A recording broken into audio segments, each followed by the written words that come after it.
Wasabi guys, here is the set review for Dominaria United. As always, if you have not, please do subscribe to the channel. Really helps us out here. We're past 40,000, so thank you so much for that. This set may in fact be the deepest set we've ever received, if we're just talking about commander support, which is incredible because we're not that far removed from Battle for Baldur's Gate, which was quite literally a commander set, and I don't think that set for Wizards accomplished what they wanted it to accomplish. I mean, it was still a decent set.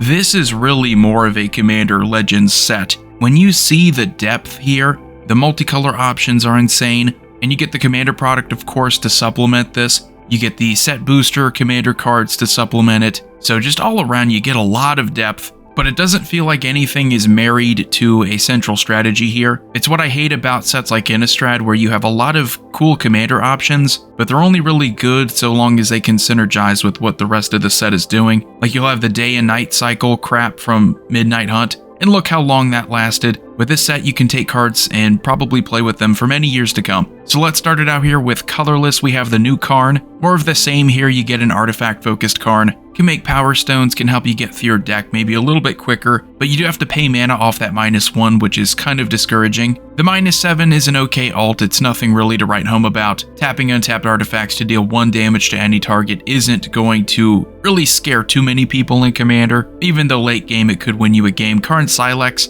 combines really underrated hate, making it so players can't pay life to cast spells or to activate abilities that aren't mana abilities. And oh yeah, when it untaps, it's basically a Niv's Disc for 1 mana value. Weatherlight Completed, already talked about this, pretty cool card. Timeless Lotus, to continue the trend of the Lotuses, this is just more of the same. They tap for usually whatever mana you need. Not as good as the other ones though, because you are forced to play this in a 5-color deck in Commander, but still something I wouldn't be surprised to see. We have other good artifacts like Relic of Legends, Golden Argosy. I wouldn't be surprised to see these more often than the ones I just talked about. Especially with this vehicle that is so unique, it breaks the trend of vehicles just typically having good combat abilities. Now here there is an alternate benefit to crewing up with your creatures, so if you have a blank deck you can totally take advantage of that. Moving on to white, it's clear that this was the color that lost out for the set. Multicolor is the deepest by the way, but if we were to rank the colors and which got the most support, white probably comes in dead last. Because there were only 3 cards that I felt were worth talking about. You get a lot of multi-kicker cards that just aren't going to see that much play, at least in Commander. Again, when I review this set, it is from the perspective of a Commander player. I could care less about Limited, Standard, Pioneer.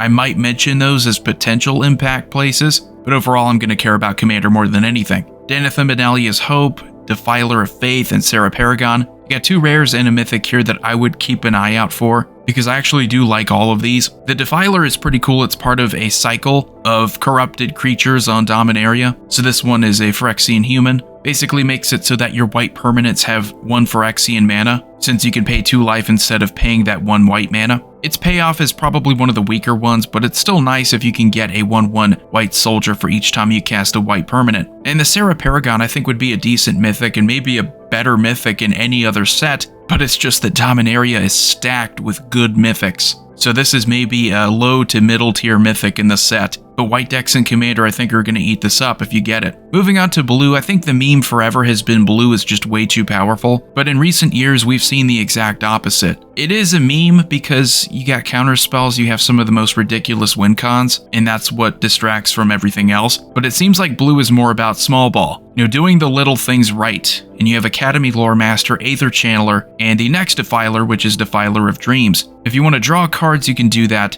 and that's really the strength of blue if it's not doing anything else really well. How do you get through your deck quicker? I really like Aether Channeler, and a lot of people are going to say, oh, that's a boring card. But folks, Mana War has seen a ton of play in Commander forever, okay? I still see it in deck lists to this day. If people are willing to play that, which is also a non-wizard, so it doesn't even have the benefit of a creature type, they're totally going to want to play this in blink decks. And Defiler of Dreams probably has the best payoff, although I will say casting blue permanents to get that payoff is a little counterintuitive in a Spellslinger deck, which is most likely what most blue decks are. Still great though, I think you can make that work.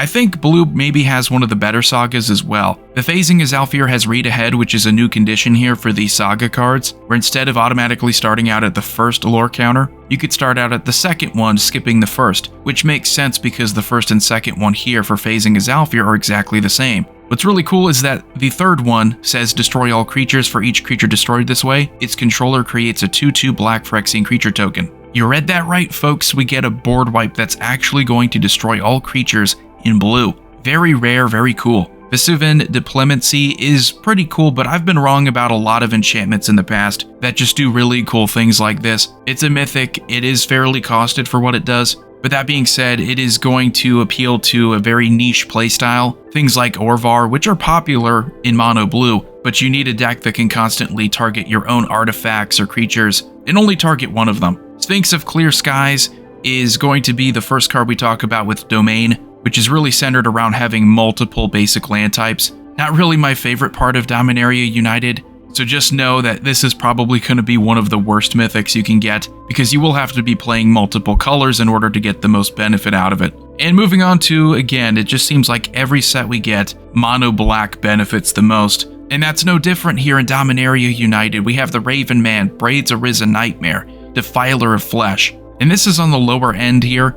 People are always distracted about mono blue, and it's just so powerful you can draw a bunch of cards, but black does everything else really well, with the exception of maybe enchantment removal and artifact removal. But Braids Arisen Nightmare is going to be a great commander option. Already talked about the Raven Man, that's a cool card too. Defiler of Flesh has an okay payoff, maybe the second worst, but you know, still good keywords. This is probably one of the ones, if we were talking about limited and other formats, where it's probably going to see more play and have a bigger impact. Dragged to the bottom is another Domain card. I think this is maybe the best Domain card, because if you were to play a 5-color deck, it might be one of the better board wipes that you play. But still, overall, I'm pretty underwhelmed by Domain. Doesn't really add anything to a strategy. Braid's Frightful Return and the Cruelty of Gix, these are two pretty decent sagas. If you were focused on sagas and you were waiting for some pretty good ones, here you go. Again, these both have read ahead, so this time you don't have to start at one, you could skip chapters, which is nice because the first of both of these aren't super powerful, but once you get to the second and third, you really get something back, you get something in return. Shadowrite Priest is pretty cool, only 2 mana to get him out there, and then you pay that 5 to sack another cleric to search your library for a black creature card and sheet it onto the battlefield. That's pretty cool. This is a sleeper card. I think it's going to be underrated. And what makes black instantly the best color is that you have 2 of the best mythics in the whole set. Liliana of the Veil and Sheoldred the Apocalypse. Not much needs to be said about reprinting probably one of the best planeswalkers ever made, and one of the most expensive planeswalkers at the same time. Sheoldred the Apocalypse may not be the leaked version that was fake, but this one still slaps, and it slaps hard. If you hated Nekasar back in the day, this one's gonna hurt you even more. The rich keep getting richer when it comes to mono black and commander. Moving on to red, we get a totally different story, very underwhelming, but still you get some things that are worth talking about. You get Runvelt Hordemaster. If you're a fan of goblins, you get another edition here. Squee Dubious Monarch is sadly not that good. Does the same Squee trick where he can come back to life because that's just the character. He dies a bunch, he comes back. But the attack trigger is so underwhelming. You give him haste, he attacks, you just get 1 red goblin creature token attacking. Next we have Chaotic Transformation, which is pretty cool. It kind of follows the same trend of Chaos Warp and a lot of other red spells where they don't just straight up deal with a problem. I mean, they will, but they'll replace it with potentially another problem. The point of these cards is to just get rid of something that's, in your opinion, the ultimate problem at the moment, hoping that whatever you replace it with isn't nearly as bad. And here you get that with multiple targets, so really cool. The saga in red is okay, it's not terrible. I've seen worse sagas in the set, but I think because you have read ahead, it makes sagas a little bit better because you don't have to use the first chapter here. Dealing 2 damage to each creature and each opponent isn't that great, but discarding any number of cards in your hand and then drawing that many cards could be, and then creating a 4/4 red dragon with flying is also nice. Shivan Devastator, already talked about it. Really cool card, but I don't really think there's a lot there to synergize with beyond just it being a Dragon Hydra with +1/+1 counters. And Jaya Fiery Negotiator, the red planeswalker of the set, is going to add on to what I really don't like about planeswalkers in recent years, is that they just kind of do the same things. They don't really offer a new synergy, they don't really offer a new playstyle. You might be able to do little things. And to be honest, I'm not even that impressed by the Karn in this set. So that goes to show there's not really a whole lot that you're going to get out of Planeswalkers if all you're going to do is just throw them in as one of the 99. Green is a different story. You get, I think, probably the second best support out of any color in this set. Again, if we're just focusing on monocolors, I think that's objectively the truth. We have Quirion, Beast Caller, pretty decent creature focused on +1/+1 counters and aristocrats. Leaf Crowned Visionary, this is another good tribal card. We had a Goblin tribal card that was pretty good. Here you get one for elves that I think is even better for elves, giving them +1/+1. Whenever you cast an elf, you can pay 1 green and draw a card. Yes, I'll take that all day, every day. That's incredibly good. Defiler of Vigor is another Defiler. I think this is probably the best payoff of Defilers. And before I forget, there is a Defiler in red. It's not that great, you are only getting 1 damage dealt to a target for each time you cast a red permanent, which in a lot of burn decks you're not casting a lot of permanents. So there is a red Defiler I didn't forget before it was too late. It's just that this one is probably the best. I think this is a color where you are going to have a lot of green permanents, and it counts itself as what's able to get a +1/+1 counter. That is really, really good. And it doesn't even stop there, green just gets more and more. Threats Undetected, does this card seem familiar to you? It's very subtle. Let me know in the comment section if you could figure out what this is a reference to, because I have no clue. Great way to search up creatures though, I really like this one. Silverback Elder, if you're just looking to build a pure creature deck, this is a must-have. It's got multiple modes here. You can destroy target artifact or enchantment. That's going to play all day. Look at the top 5 cards of your library. You may put a land card from among them onto the battlefield tapped, so it's ramping you too. Or you could just gain 4 life. So whatever you need, it seems like Silverback Elder is going to give it to you. Just all around, if you had to make a good green mythic, that's what you get here with Silverback Elder. And then we have the World Spell. This is another really good saga. And it's made even better because you have read ahead. You don't have to wait as long as you normally would with the old sagas. This reminds me a lot of Tooth and Nail, because it's all about getting cards to your hand and potentially cheating big ones into play. Also, that artwork is pretty crazy. It's like a Peter Gabriel music video. And folks, we're only really halfway there. The rest is just a ton of multicolor support. And we of course have the Commander product to talk about. We have the box toppers to talk about. There is just so much here if you are a fan of Commander. Elasil Core, Sadistic Pilgrim. If you like Suture Priest, here you go. Here's a legendary creature version of Suture Priest in black and white. It's better in pretty much every way. Really cool, gonna see a ton of play. Logamos, Hand of Hatred, Rona, Sheoldred's Faithful. You get great uncommon legendaries, which was something that I really appreciated from the original Dominaria. You have Vohar, Vidalian Desecrator, Tatiova, Steward of Tides, Najal, the Stormrunner. Very different strategies, and that's again what I like about this set. It's not marrying every single card to a central strategy. You might have a couple that follow domain, but here you have abilities, you have synergies that have been around in Commander for a long time, and also you have creativity around those existing strategies. And we're still only really talking about uncommons, so keep that in mind. I would play a lot of these as Commander options, and we're not even at the best ones. We have Wrath Weatherlight Stalwart, we have Balmor Battlemage Captain, Garna Bloodfist of Keld. Granted, you're not going to get a ton of power out of 2-mana commanders, but I could still see these as viable commander options. Garna is going to reward you for being aggressive, which I really like this on this Human Berserker. You want to keep attacking, you want to get the payoffs for attacking. Again, these are just the uncommons. They're supposed to be the worst commander options. Moving on to rares, Ivy Gleeful Spell Thief. Already made a how to build video around her. Really cool commander, kind of like Orvar, but more of like Zodahedron Grinder. It's really weird, but really cool. Airtie Resurrected is not going to be that great a commander option, but I know he's going to be a really good commander card because those 2 modes are insane. I had people say it's bad because it lets your opponent draw a card every time you do that, but keep in mind, you're either countering or destroying the best thing at that moment, which is ideally how you want to play spells like these where you do give them a card to draw. Namada Primeval Warden, if you're a Treefolk fan, you like Saprolings, here you go. We get another Joyra Ageless Innovator, totally playable, basically an Aether Vial for artifacts, which is ridiculously good. Astor Bearer of Blades.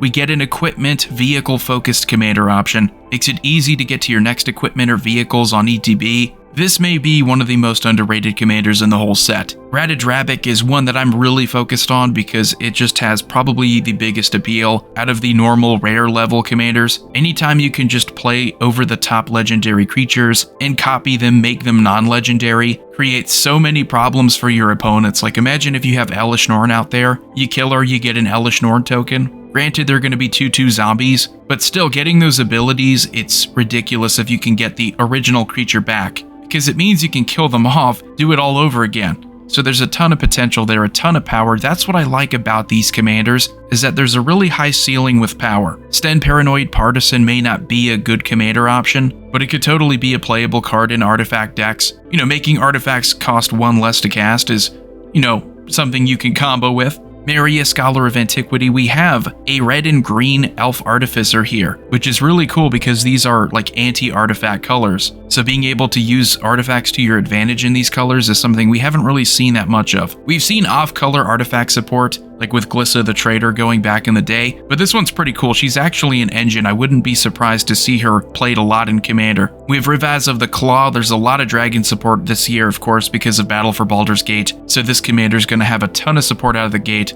See what I did there. But you get a commander here that can tap for mana to play your dragons, get great recovery because you can cast them from your graveyard too. Really think this is going to be a popular one, and that artwork looks pretty cool. We get the return of Zur Eternal Schemer. Already talked about him. Very playable with enchantment creatures. Shana Purifying Blade. By the way, these are all the mythics. She's not super involving, but if you do build a good life gain deck around her, you could totally just draw a bunch of cards. That's all she is. Just a good card draw engine. And Solkanar the Tainted is maybe one of the more interesting commanders because it does have the potential to hurt you, but I could totally see decks built around it where you're just blinking it, resetting those modes. And probably the best mythic commanders here, we have Soul of Windcrace, Rith Liberated Primeval, and Joda the Unifier. Get a lot of versatility, still a land strategy with Soul of Windcrace, but getting a good creature commander version this time of Windcrace, this is going to be awesome. And then Rith is like the perfect dragon token commander. I love Ward too because it doesn't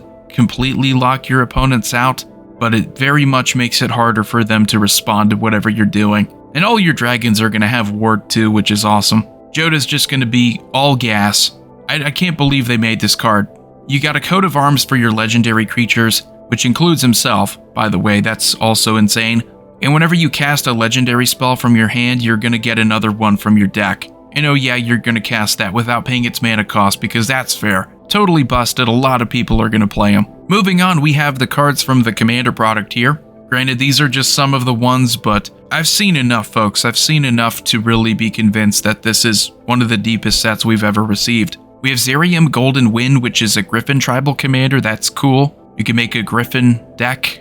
We have Moira Urborg Haunt. More of the same in black, getting back creatures from your graveyard. And the Reaver Cleaver. Gonna get you a ton of those treasure tokens. And these are from the set boosters, so this is still going to be for Commander. Like, you're not going to be able to play these in Standard, but they come in the set boosters. This has been going on for over a year now. I don't like it, never liked it, but we're going to talk about it still. The sum of everything I'm still seeing is awesome. Emperor Myhel II is a pretty cool Merfolk tribal commander option. Get to look at the top card of your library anytime, and you get to cast Merfolk spells from the top. And whenever you cast a Merfolk, you can pay 1. If you do, you get a 1/1 token. Very bare bones Merfolk tribal. And then we have Activated Sleeper, which is a pretty cool mono black shapeshifter that can enter as a copy of any creature card in a graveyard that was put there from the battlefield this turn. So it has its own caveat, but having this type of creature, mono black and flash, is really cool. We have Rosnacht, Heir of Roga, a kobold creature tribal commander. This is actually the return of Heroic, which I really like that ability, and I think there's a ton to fool around with in red, where all you're doing is just targeting a creature. In the actual commander options, the two-face commanders are the Planeswalkers Dehada, Binder of Wills, and Jared Carthalion. Both of these I think are going to be pretty fun. Obviously, whenever you have the face commanders for a pre-con product, they tend to be some of the most played commander options within the month or two after release. And all I have to really say about these two is that I think Dehada might be the better engine, but Jared might pack a bigger punch. I think the deck built around Dehada is going to do a little bit more, where I think the deck built around Jared is going to be depending more on Jared. The backup commanders I think are arguably more compelling, with Shanid Sleeper Scourge and Jensen Carthalion Druid Exile. I'm really liking that Shanid is the ultimate legendary creature commander. Whenever you play a legendary land or cast a legendary spell, you draw a card and you lose a life. You're giving them all menace too. That is so sweet, so playable. And Jensen Carthalion's pretty cool too. You do get a benefit off of playing a deck filled with 5-color cards.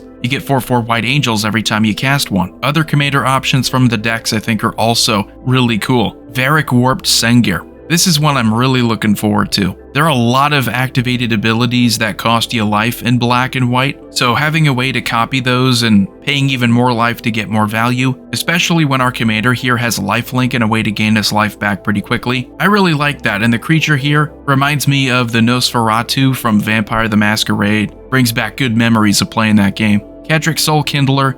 Anytime you tell me the legend rule doesn't apply, I'm already invested in the commander. You do have to sacrifice the tokens that you create, but I still like that the condition applies regardless. So if you have a way of getting token copies, like let's say you can get 5 token copies of the same legendary card, while you would still have to sacrifice the non-token, you could keep multiple tokens and keep creating tokens. Bladewing Deathless Tyrant is everything you would want out of a new Bladewing. Super aggressive with that haste, so it kind of makes up for the massive mana cost. It's all graveyard focused. It rewards you for having a large graveyard, giving you a 2/2 black zombie knight creature token with menace for each one in your graveyard when you deal combat damage. But wait, there's more. We still have the Legends Retold. These are going to be the box toppers, I believe. Again, these are still commander cards, so they're only eternal playable. We have Jasmine Boreal of the Seven, a pretty cool commander option that takes advantage of vanilla creatures. Ramirez de Petro Pillager, pretty good trigger. I've talked about this before in the spoiler videos. Another great pirate tribal card here. And Ohabi Caleria, another one I talked about. Unique tribe again, archers. We haven't really seen that before. Rasputin, the Oniromancer, Hazazan, Shaper of Sand, Zyra, the Golden Sting. These are all